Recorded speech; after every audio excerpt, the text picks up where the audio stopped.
And it's really a mindset and a belief. And I want people to understand that anything that somebody is doing out there, if he or she can do it, you can too.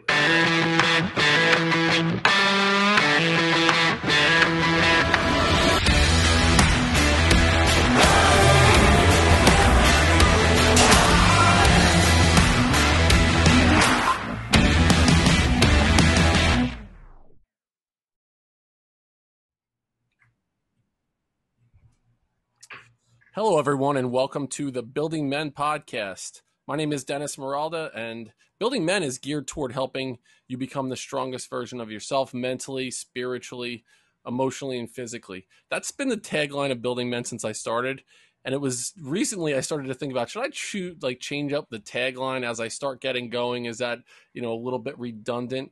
And then I found the gentleman that I'm going to be speaking to today, and it's one thing that he speaks about as well. Alvey Thompson is a holistic life coach, and in my, journey in Building Men, I found him, and he talks about, helping people spiritually, mentally, emotionally, and physically. And I'm like, this is a guy I need to connect with. I need to talk to this man. He also runs the Instagram page, Mr. You Can Too, with the number 2. And that's where I've been following along on his journey. So Alvey, welcome to the Building Men podcast, my man.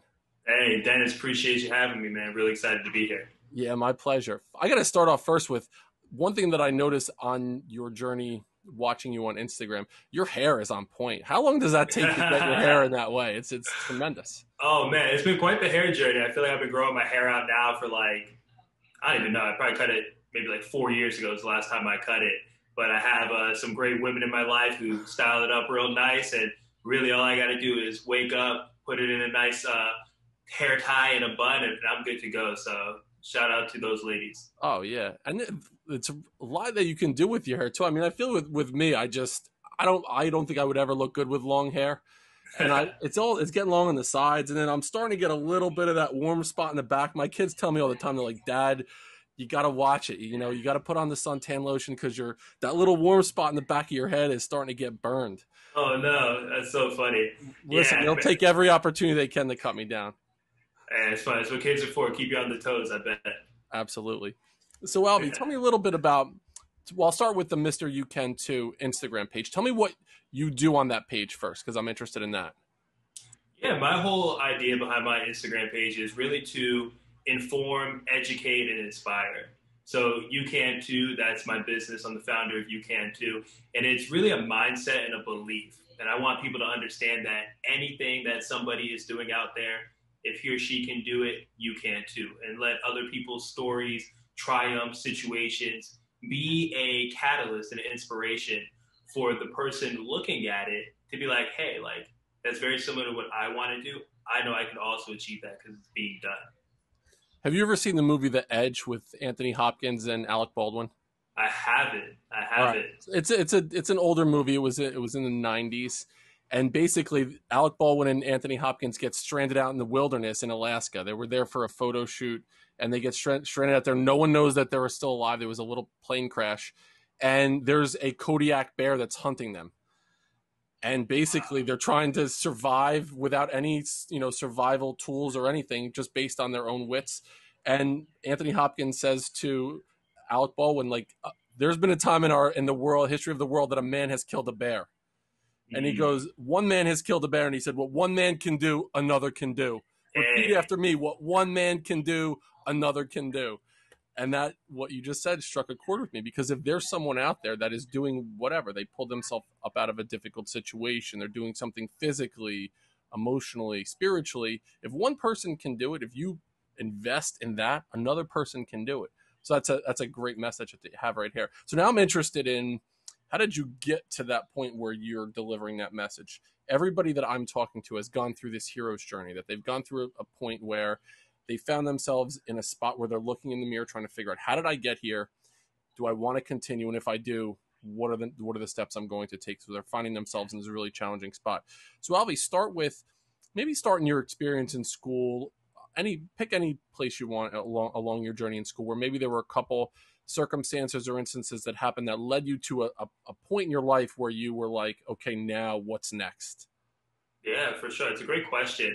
And when I look back to my education, a big part was my transition from high school to college. So I had been an athlete my entire life. And I was a captain of the football team when I was in high school. And then I was transitioning over to play football at Georgetown University. And, as a freshman, you're the lowest person on the totem pole. You kind of earn your way up through your play and how you show up. And it was so interesting for me because I got to this point where I realized that it's not so much just about what I do on the field, but it's also like, how do I carry myself and how do I handle adversity within the football program? So up to that point, I always thought, hey, the better I play, the better I perform, the more playing time I'm going to get. And it wasn't until I got to Georgetown and I realized that it wasn't just the way that I played, but there was other things going on in the background. And that's the first time I really learned the lesson of control what I could control. And unfortunately, looking back in hindsight, I didn't have that skill set when I first got there, or even through the first couple of years of my career. And what I found myself doing was getting really upset around decisions that coaches were making, or I was getting really upset on how the coaches might have been treating other players in comparison to myself. And in reality, the only thing I could really control was how was I showing up for practice and games and ultimately handling my business. Yet I was so caught up in all of those other things that it actually impacted the way that I practiced and played. Yeah. And now I gave the coaches an actual reason not to play me. And it wasn't until after I graduated college that I realized how powerful the idea of control what you can control really is. So let me go back a little bit. I'm really interested, and I'm so happy you brought that up. I didn't realize that there was that part of it with playing football at Georgetown. I'm so interested in that now. What position did you play in high school and college? Yeah, so I was a defensive lineman, so defensive tackle and defensive end. So what skills do you think you need as to be really successful as a defensive lineman? What are the physical skills that you need? What are the emotional skills and the mental skills you need to be successful as a defensive lineman? Yeah, so the first thing I would say is playing with leverage, right? In football, we have this saying, the low man wins. So understanding how to use your body, leverage your body. And then secondly, your hand placement, how well you can use your hands, shed blocks, absorb blocks, get off of blocks, all of those good things. And then from a mental aspect, it's really understanding one play at a time. Focus on my job. Like, where's the gap that I need to be? What is this play asking me to do? And how can I do that at the highest ability that I can? And literally focus on what I can control, my job, versus trying to do the person's job next to me or try to make some hero play where if I mess up, actually put somebody on my team in a bad situation. So those were some of the biggest lessons I learned as a defensive lineman. So we didn't talk about this at all beforehand, and I'm so happy we're going down this journey right now. It hasn't been something that I've ever addressed on Building Men. So I'm actually working in collaboration with a gentleman who is a scout for a professional football team. Nice. And we're working to try to develop a program around how the mindset and then the athleticism impacts the performance on the field. Absolutely. And as a scout for a professional football team, he's basically charged with interviewing any prospective draft pick for this team. And what he's asked to do is really look back not only at their physical gifts, he has a doctor of psychology. So he gets into the mental aspect around the position that they're playing. And when he's looking for, say, an offensive lineman, he wants them to have some kind of a background in engineering. They need to have, that needs to be their focus in education and engineering. He hopes that they have worked on a farm at some point in their life or have an opportunity to kind of understand things at that level and even with their strength. For linebackers, he needs to understand that they've had a physical altercation with someone in their life. Like, they, believe it or not, this is what they do as scouts, is they really want to see that they've been aggressive in a physical altercation. They want them to have been suspended from school for getting into a fight, because that shows that they have that mentality of like a pit bull coming into a situation. And then the crazy thing is, Alvey, is there's such a deep dive into even being a running back. Like, if you're a running back, every time that you get the rock, there's going to be pain inflicted on you, but you want that. So there has to be some kind of a situation in your life as an athlete that you want to experience pain. on this journey that I've gone on, there's been a guy that we're working with collaboratively that he was a running back in high school and in college. And he was like, we asked him, why did you want to be a running back? And he said, because I like to get hit. And we're like, in football, that's usually you like to hit other people. It's not that you like to get hit. And he goes, well, it's because I know that no one could ever hit me harder than my dad did. And it was like, whoa, it went to this deep dive. So now the fact that you were mentioning, you know, the thing around the physical aspect, the mental aspect, do you think that there's any like deeper social, emotional reason that maybe that was a position that you gravitated towards, or it's because you're, you know, a big athletic dude who can run quick and is really strong? Or do you think that there's a deeper part to it? Man, that's such an interesting question. I've never been asked that before, but the first thing that comes up for me is, man, there's really nothing like getting a sack in football for me. So it's like, you think about football, the most important player in the game is the quarterback, hands down. Like, they get all the blame, they get all the glory. Essentially, it's always coming down to them. And as a defensive lineman, like, you're trying to take that quarterback out. Like, you're trying to make plays on him. You're trying to make sure he can't be successful. And then right behind that, you got, you know, the running back is usually the second most, at least highly touted or like most athletic person on the field, especially when you're young, like the high school ranks, right? So for me, it's like, I always wanted to take those people out. Like, I always wanted to go against the best, right? I always want to be putting myself in a position where, you know, you can literally put a wall of men in front of me, and I'm not going to let that wall stop me from getting to what I want to get to in the quarterback. And I think that's definitely carried over into my regular everyday life as well, where there's, you know, incredible goals that I have for myself, and there's literally no shortage of adversity or things blocking me from trying to obtain that goal. And at the end of the day, it's like, I have my eyes on the goal. I don't care what these things are, because I already proved to myself that I can get past those things to actually get after what I want, whether it's a specific goal of achieving something great in my business or taking the quarterback out. And when you think about the defensive lineman position, you have to just keep going forward. You just keep pushing forward. That's one of those positions where, you know, every other position, you know, offensive linemen, they're backing up on their feet at some points. Some points they're pushing forward. The quarterback might be, you know, rolling, but the defensive linemen, like, they are pushing forward. They might not be able to see the quarterback in front of them, but they can smell them. They know that they're there, and that makes sense to me. So that's why I was just interested in that deeper psychological experience playing defensive lineman. The next thing I'm thinking about is just the team aspect. So I played high school and college sports as well, and there's something to that camaraderie aspect. And in the Building Men program, I've noticed the value and really seen the value of connections and relationships more than most things. It's such an important part of life, is just feeling connected to other human beings in a deep way. So as you're playing college sports, one, how did it work in a Division I college football locker room? How did you see those interactions between your teammates? Was it the D line was like, we are thick as thieves, we are together, we're going to do everything together? Was it the defense that hung out together all the time because you were a unit on one side of the ball? Or did it kind of, you know, you just had your boys here and there and it didn't matter?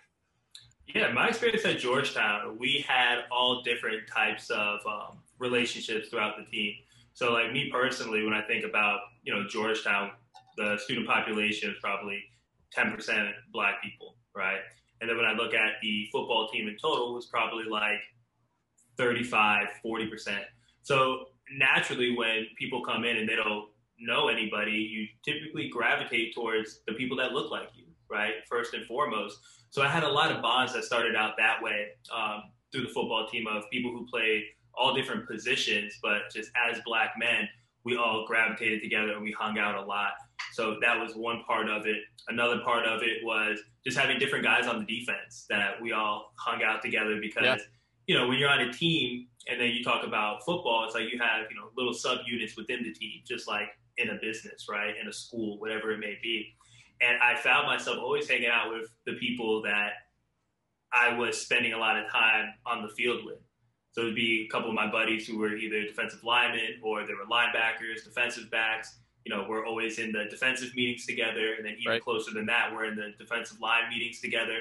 So when you're spending that much time with somebody within football, naturally you're going to spend time with those people, outside of the field too. So I would say most of the friendships in there were based off of, position groups first, but then also too, like you might get roomed with just a teammate from a different position, but you guys are roommates. And now because of that, you're kind of cross hanging out with other positions as well. So very random, very different for everybody. But for me, it was first like the other black players on the team. And then from there, it was a lot of the position players, whether it's defensive line first or defense as a whole. So I'm going to bring it to the racial thing first and then back to the football thing. It's so interesting. My first year as an assistant principal, Alvey, I remember standing in the cafeteria and I was with two teachers. I was a teacher and a guidance counselor. And the one teacher on my right-hand side, I could recall this like it happened yesterday, said to me, "Why do all the black kids sit together in the cafeteria?" And I kind of took a step back and I looked over at him, and the guidance counselor who I was next to, this old wise woman, her name was Betty Van, and she was just, to me, was just this unbelievable human being, and she just saw things in a different way. She was like the old wise owl that just spoke in a different way. So she goes, "Why do all the white kids sit together? Why don't you look at it? Why don't you look at it that way? Why did you pick out why do all the black kids sit together? Look at it. Why do all the white kids sit together? Obviously, they have something that makes them connect because of their skin color, but then they have shared experience that maybe they've gone through in that. But then what can we do to one, honor that? Absolutely. Why would you say black kids shouldn't be sitting together or white kids shouldn't be sitting together? But let's then break down why we think about that. Why did our minds automatically go to that? And it was a deep dive. It was my first year as an assistant principal. I was 28, and I was like, wow, this is deeper than I thought it was going to be. I never really considered it in that way. So I'm so happy that you brought that up, because it makes us challenge our own thinking in a different way. And that's the only way we grow, is when we challenge our thinking and our preconceived notions. 100%.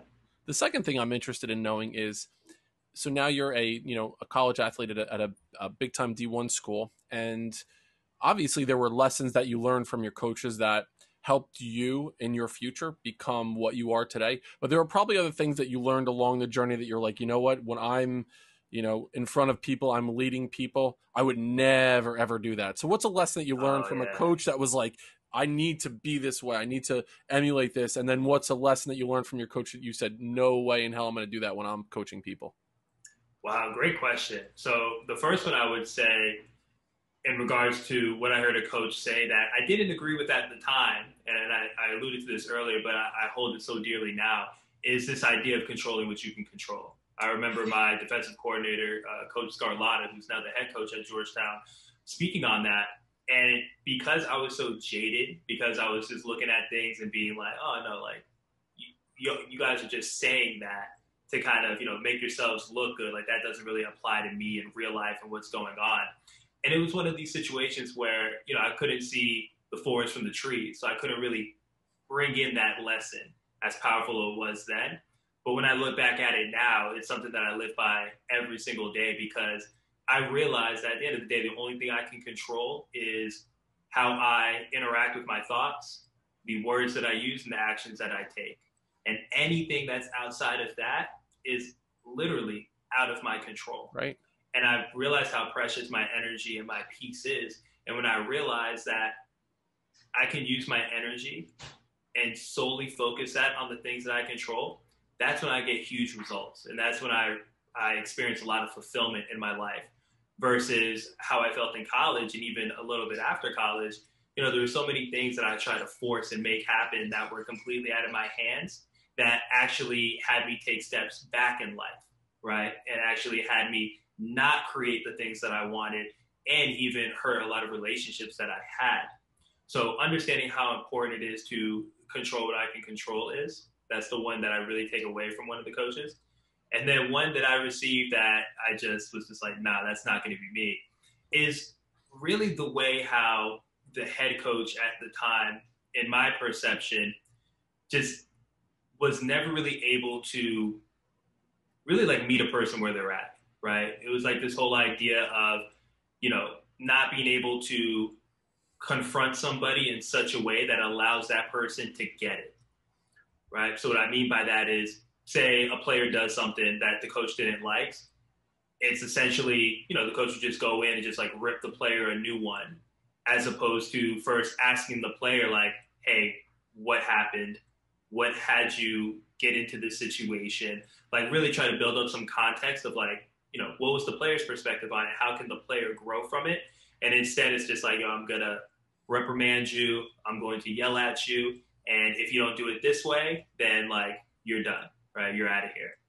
And the way that I look at that now and how I try to really do the opposite is truly understanding where a person is coming from. And even if I don't agree with somebody, it's like, let me ask enough questions and let me actually actively listen to understand, to see where that person is coming from and why it is that they think the things that they do, or why is it that they might have done some of the things that they do, so that together we can collaborate on a better alternative or a better solution going forward, as opposed to me just saying like, forget this person, like I'm cutting them out of my life, they're no good, I'm gonna keep it moving. Right. I appreciate what you said about the positive message you heard from your coach. At the time, you didn't recognize that it was this powerful message. You just felt like, okay, this is in the Coach Speak Handbook 101 on page 4. He needs to just say, don't worry about things that are not in your control. Control what you can control. But it's such a deep thing, especially that as you got later on in your adult life, you understood it on a deeper level. And it almost speaks to me about the difference between the positive speak and the victim mindset speak that people have, especially when you are putting other people in control of your destiny. I can't do this because of the way I was raised by my dad, or she's controlling me in my relationship. You're giving that power to another human being. You have to take back and look at it. I am in control of my thoughts, my emotions, my actions, my character, my destiny. It's all within my control. So you took that from that coach and turned it into something that now you're helping other people. The second, the lesson that you learned from the coach of what not to do, I'll weave it back towards the end because I have a thought about that. But I wanted to take it to the spot in your hero's journey. You mentioned, and I believe it was 2015, that you said, I watched a video clip of you. It was a really emotional video clip. And as I stopped through, as I was scrolling through, I stopped on that and I watched it, and then I watched it again, and then I watched it again, because it had such a pervasive and powerful impact on me and your level of authenticity and transparency telling this story. And you said your rock, the person that you got the most out of in your life that really kind of helped you become the man that you are today, was your mother. And talk to us a little bit about that post that you put up and the message behind that post, Alvey. Yeah, 100%. I appreciate you taking the time to watch it. So my mom passed away in 2015. And 2015 was 4 years after I had graduated from college. So when I look at my relationship with my mom, from when I was born up until I got to college, like super strong relationship, like absolutely adored her, super grateful for all the things that she had done for me, and just single mother, just did it all, right, for my brother and myself. And then once I came back from college, and now I'm 22 years old, now I had lived an entire life, 4 years as an adult. I had been on my own, and I also learned about what it meant for me to, be a man and take care of myself and provide for myself. So when I moved back, I had a lot of turmoil within myself, because on one side, I wanted to be my own man and provide for myself. And I was telling myself all these crazy stories about what it meant about me to graduate from college and move back home, as opposed to be living on my own and, doing all the things I thought I was supposed to be doing at the time. And then balancing that against my mom, who still wanted to provide and do everything for me, from the aspect of like cook for me, clean after me, and then also like, want to know where I was when I was out, wanted me to check in, do all of these things. And for me, I was really annoyed by it. Like in my head, the way I looked at it, it's like, man, my mom's trying to baby me. Where in hindsight and in reality, I realized that was my mom being a mom, right? Yep. Always going to worry about her kids and want to do all these things. And the second thing was, I also could see now how much my mom was self-sabotaging herself, right? So my mom growing up had all the Western lifestyle diseases. She was type 2 diabetic. She was obese, high blood pressure, heart disease, addicted to her opioid medications, fixed mindset, victim mentality, all of these things. And when I was young, I didn't realize any of this, or like I didn't realize the toll this was having on her. But now as I moved back and as an adult, I could see just how sick she was. Right. And for me, I saw my mom trying to provide and give me all those things, yet she wasn't giving to herself. And as I was going through my journey of adulthood and I became a sports performance coach, a personal trainer, and a nutrition coach, I started to learn all of these practices and tools that was allowing my clients to have such amazing results. And for me, I was like, I have to have my mom do these things. Like, mom, you have to move this way. You have to eat this way. And at the same time, like, don't do anything for me unless you're doing it for yourself. And that caused so much tension between her and I. Because one, I was never meeting her where she was at. It was all rooted in like, hey, you have to do this. You have to do that. And if you don't, then I'm going to withhold my love from you. And I didn't realize consciously that that's what I was doing. But as I look back at the situation, that's exactly what I was doing. And eventually it got to this point where because my mom never filled up her own cup, she was always seeking external validation. And she was just not confident about the way that she looked. And years before, she had gotten gastric bypass surgery where they staple your stomach becomes smaller, you can only eat so much food, so because of that, you're gonna end up losing weight. So my mom over the years lost weight, but then she had this excess skin that she was just so self-conscious about. Yeah. And in her head, she thought that if she was to get rid of this excess skin, now she will be confident and now she'll really accept herself and her body. But the thing was, my mom wasn't a healthy enough candidate for that type of surgery. So she kept going to different doctors trying to find one who could do the surgery for her. And all of them basically said like, hey, Vicky, you're not healthy enough. I can't approve this. My mom was the type of person who wouldn't really take no for an answer. So she actually kept searching until she found a doctor that said, hey, Vicky, you have a hernia. And in order for me to repair the hernia, I'm going to have to remove all of the excess skin around your stomach. And that's what my mom was looking for. Yeah, that's it. That's what you needed. Yeah, that was the one thing she needed. That's what she thought was going to change her life. And literally the day before she had the surgery, she was having second thoughts about it.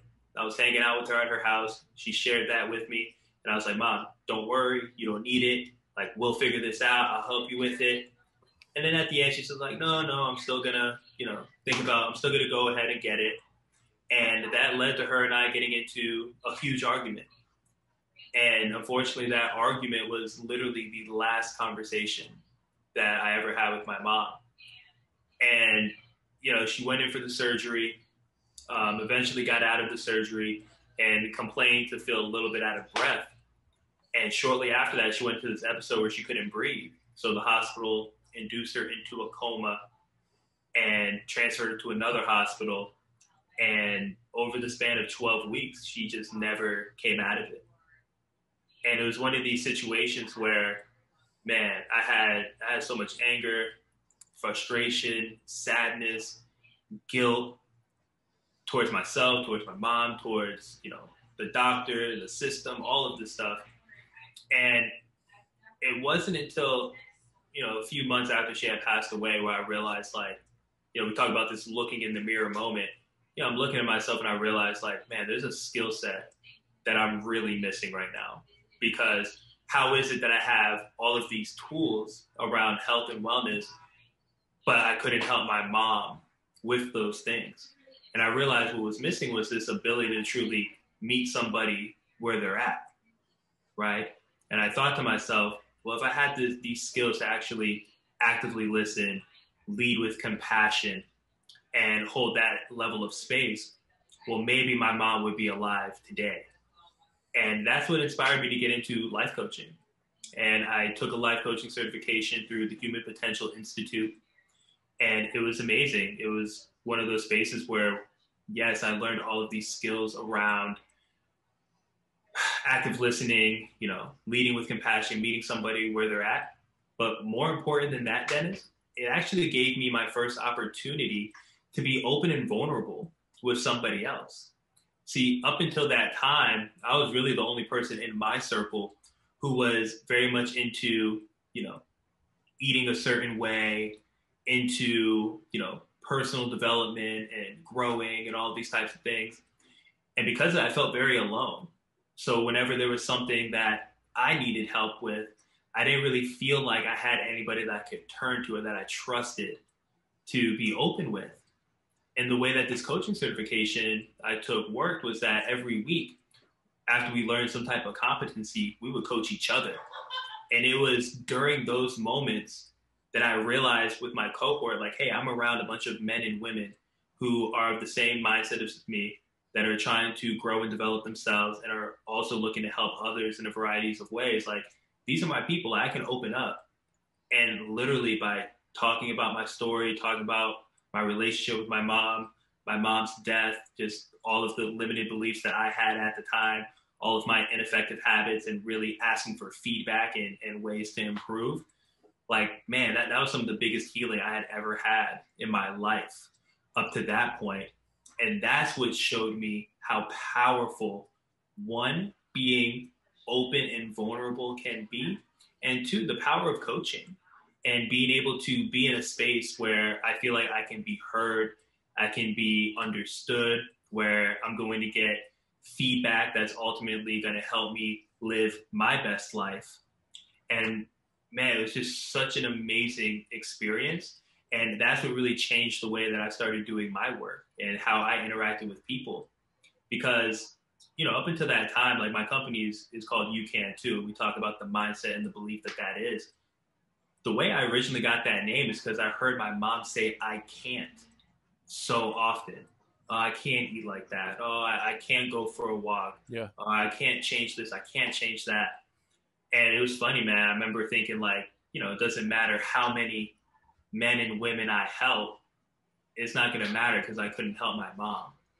And it was through that level of coaching and having, a couple of different plant medicine ceremonies and just different, spiritual experiences, where I started to realize that, I get all of my love for service and giving from my mom.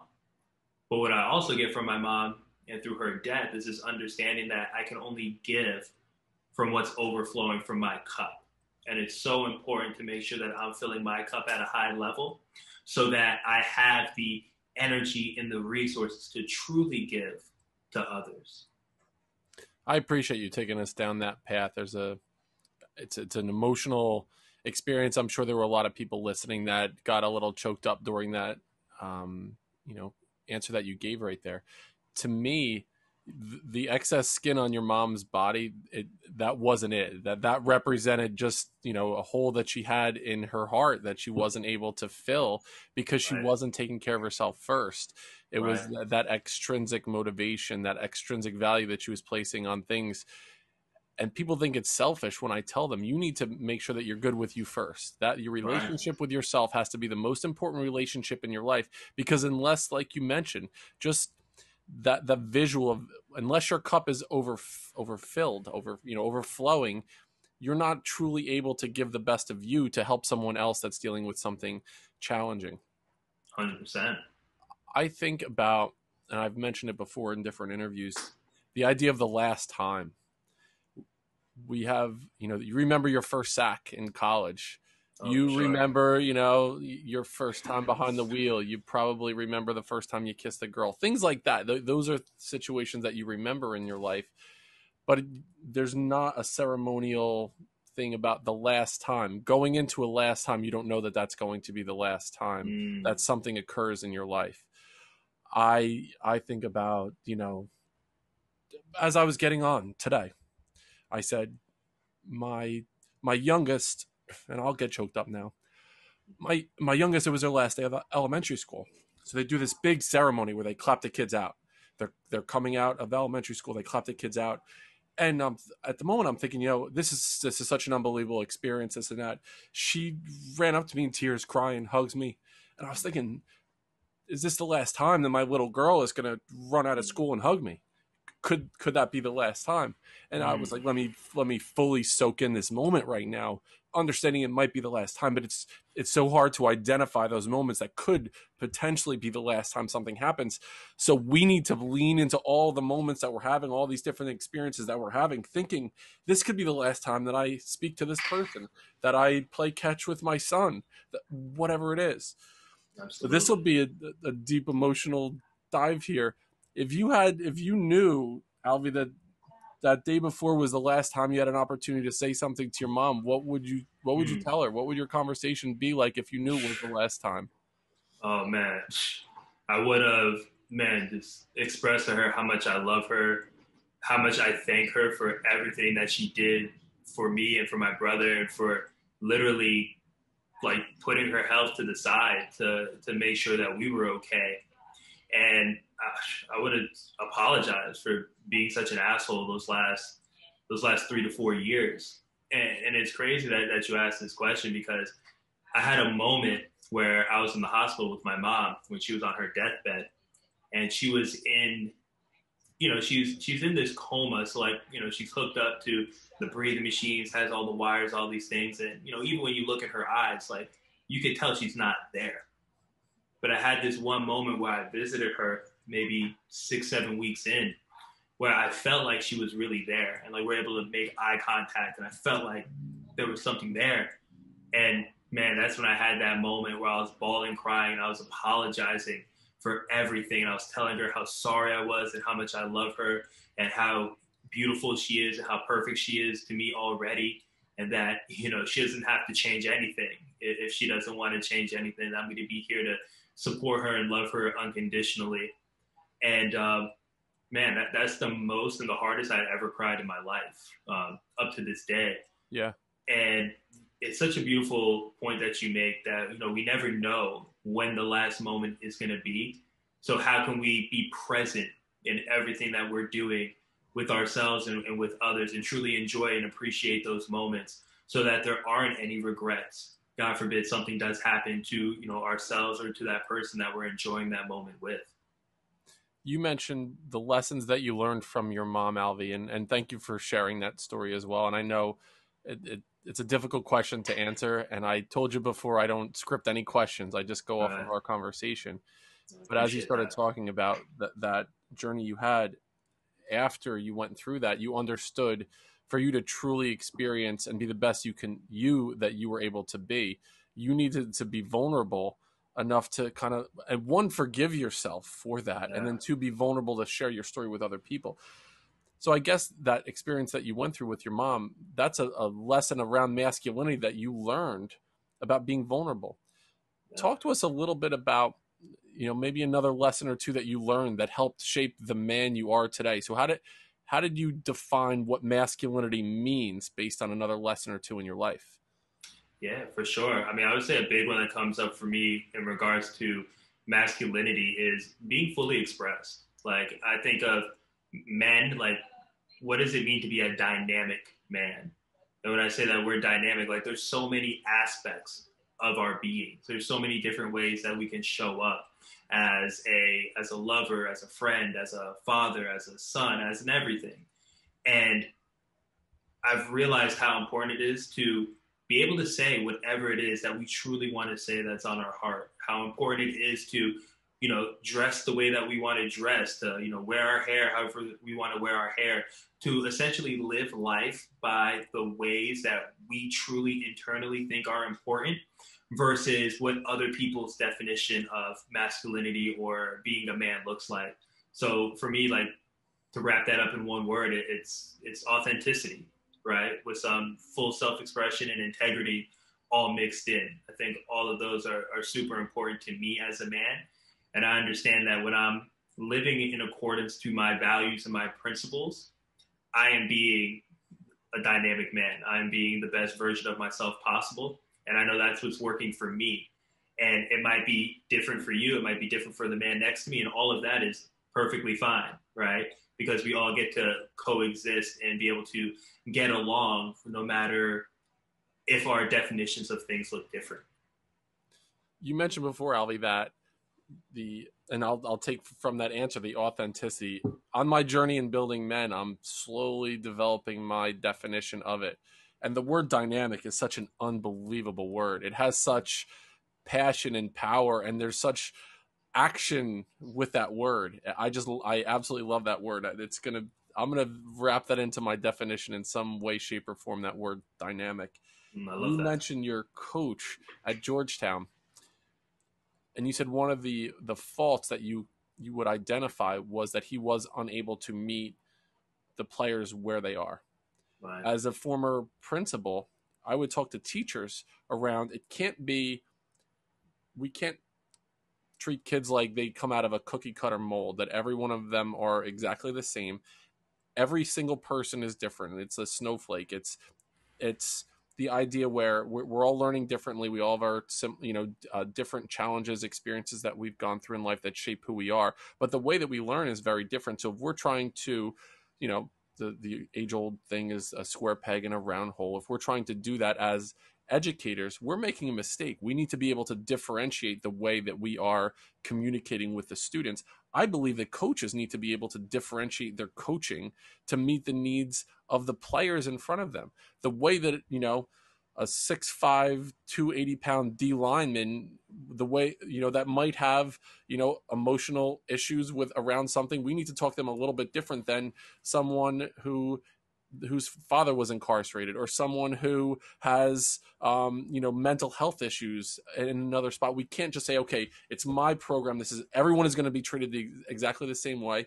While there are certain things like, all right, we need to show up 10 minutes early. You need to give 110%. We need to take care of the team first. But individually, we need to take care of each one of those people and the interactions and the relationships that we're building with them individually. So that idea of meeting the person where they are. So the lesson that you learned from your coach was, all right, I need to be able to do that. So now you take this lesson, I'm going to be able to do that. Tell me how that works with your holistic coaching. How do you go ahead and meet people where they are? Tell me about how you do that. Yeah, I mean, the first part is through gaining awareness and clarity.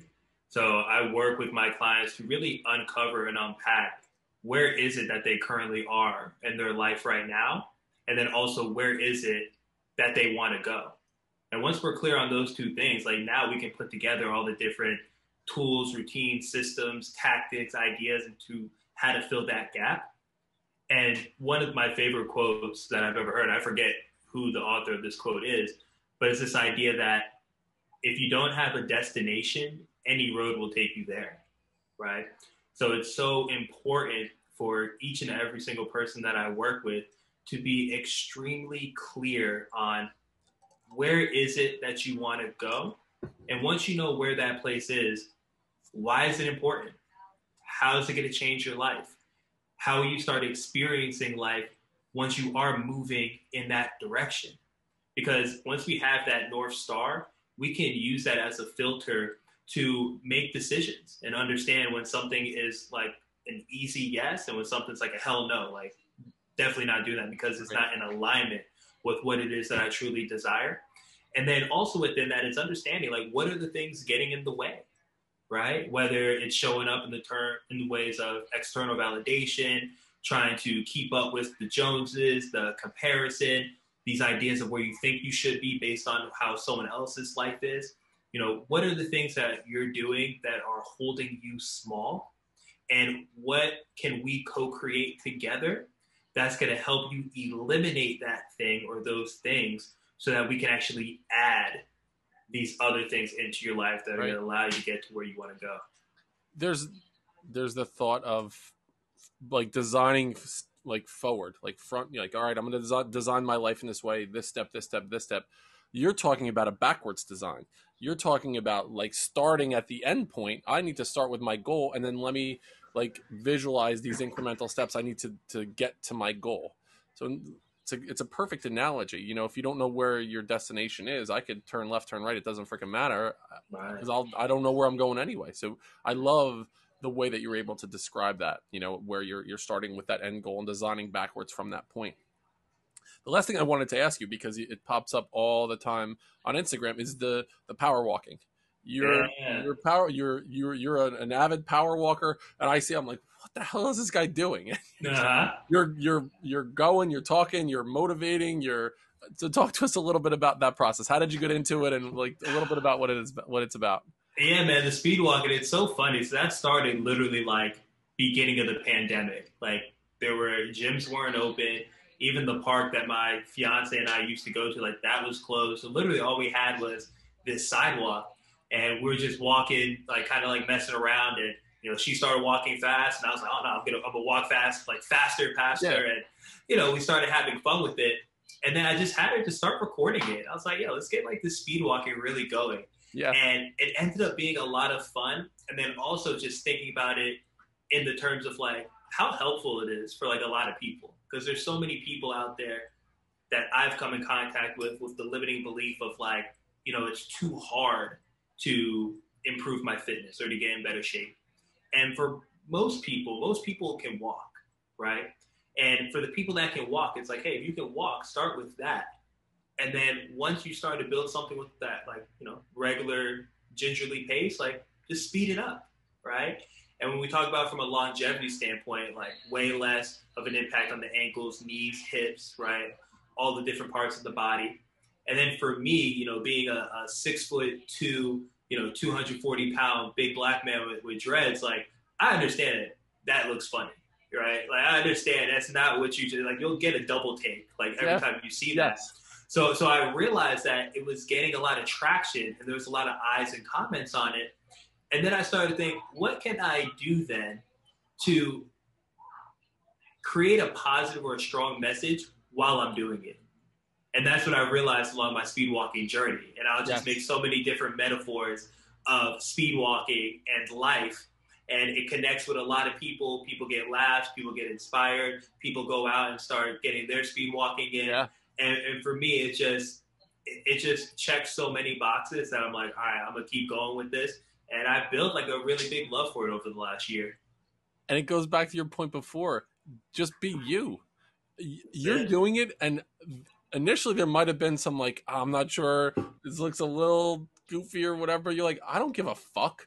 I don't give a fuck what people think about me. I'm going to do what I want to do. It's healthy. And it's helping people now.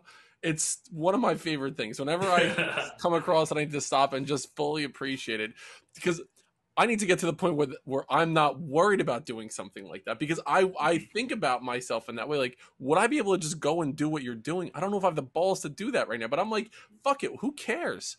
Right. That's my shit, thinking about what other people are thinking about me. And I need to totally get rid of that moving forward, because I really, it really doesn't matter to me. So why would I even worry about it? So we'll do like a joint, like a Instagram live where we're both power walking together. I'll do. And I'm all for it. I love it. And like you said, it's a great stretch of the comfort zone. Absolutely. And that's where we grow, right? I mean, you could be stuck in this box your whole life and not get out of that comfort zone. But comfort is slowly killing people. Comfort is killing people in our country and in the world, and being able to get out of it, not just in a physical way, but in an emotional, spiritual, mental way, to get outside of that comfort zone. That's where the growth truly happens. And once you get outside of it, you realize, all right, my comfort zone just grew a little bit because now I'm comfortable with it, and you keep challenging yourself. And that's where once you get to that point, it's exponential. It just happens 100%. Where you just don't care. I'm like, I'm going to keep going because that's where I know I can inspire other people as well that are stuck in this little bubble, and we're helping them expand that. Yeah. So Alvey, thank you so much for being on the Building Men podcast, my man. Where can the listeners of Building Men find you? How can they reach out to you? How can they watch your speed walking videos? Yeah, for sure. Dennis, thank you for holding the space and having me on. This was amazing. I really appreciate all the questions and the insights, and you sharing yourself with me as well, man. It's super powerful. And everyone, you guys can find me mostly on Instagram at Mr. You Can Too. That's MRYOUCAN2. I am also on TikTok every once in a while, Mr. You Can Too. And I have a podcast myself called How You Can Too. And you can find that on Spotify, iTunes podcast, and most of the different things out there. And I would love, Dennis, to have you as a guest my podcast and really dive more into your story as well. Oh, absolutely. I would be honored to do so. And what I will do, Alvey, is I'll put all that information in the show notes. I'll also promote this on Instagram so people will be able to follow along on your journey. So if you're listening to this, go on to Instagram and check out all that Alvey is doing on Mr. You Can Too. To find Building Men is building.men on Instagram. It's Building Men Podcast on Facebook. We have a YouTube channel up now, so this will also be up on YouTube. Okay. And you can email me, buildingmencoach@gmail.com. I put it in quotes, a dynamic human being. I'm so blessed to have met you, to have the opportunity to speak to you for a little bit today. I would love, now that I know the whole football background, to do a follow-up with you in a couple months as well, because I have such reverence for people that are, playing sports at a high level, and just the psychology and the sociology around athletics. I'm intrigued by it. I could just do a whole podcast just on your experience in sports. So we definitely have to schedule a follow-up interview, and I would be happy to come onto your podcast as well. Oh, heck yeah, I would love to do that. And it's funny you talk about the sociology and psychology of it, because that's what I studied in college. So fun to see all that stuff circle back around and have a lot of value right now for me. We definitely have that in common. Mine was, I did education and sociology were my two majors in college. Amazing. I love that. Well, thank you everyone for listening to the Building Men podcast. Go a step further than you thought you can go today. We'll see you next time on Building Men.